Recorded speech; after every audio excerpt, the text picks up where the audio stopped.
Hai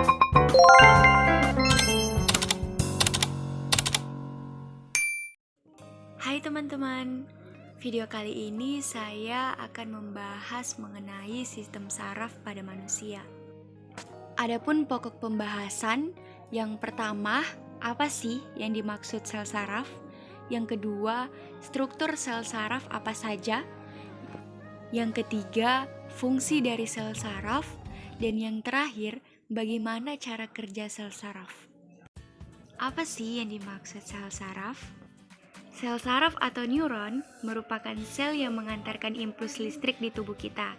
Otak kita itu terdiri dari sekitar 86 miliar sel saraf yang bekerja dalam menerima atau mengantarkan impuls dari otak ke seluruh bagian tubuh. Adapun pembahasan kedua, struktur sel saraf. Ada yang namanya akson. Bagian ini bertanggung jawab dalam transmisi impuls listrik dari satu sel saraf ke sel saraf berikutnya dan akan berujung ke target akhir yaitu organ ataupun otot.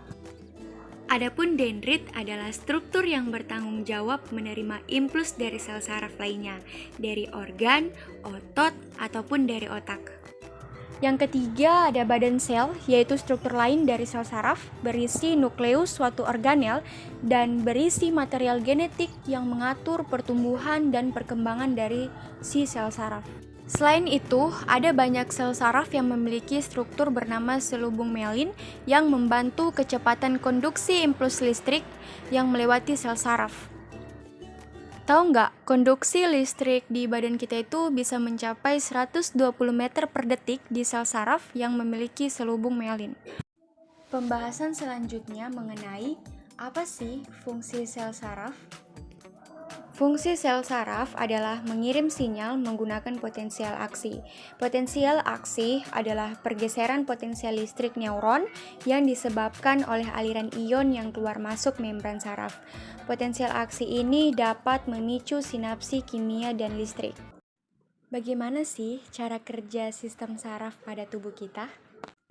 Otak akan menginstruksi respon sesuai dengan situasi. Coba kalian cubit tangan kalian atau tangan teman kalian. Area bekas cubitan tadi ternyata punya banyak saraf loh. Saat kita mencubitnya, sarafnya itu akan aktif, lalu mengirimkan informasi rasa sakit ini menuju otak. Selanjutnya, otak akan merespon dengan mengirimkan pesan rasa sakit. Proses berlangsung selama sepersekian detik, meski sinyalnya sejauh bermeter-meter. Baik, itulah penjelasan mengenai sel saraf di tubuh manusia. Ternyata dari penjelasan mengenai tentang sel saraf pada manusia tadi, kita dapat menyimpulkan bahwasannya otak itu merupakan bagian yang sangat penting bagi kehidupan kita. Bagian terkecil dari otak disebut neuron atau sel saraf. Semua gerakan tubuh kita dikontrol oleh otak.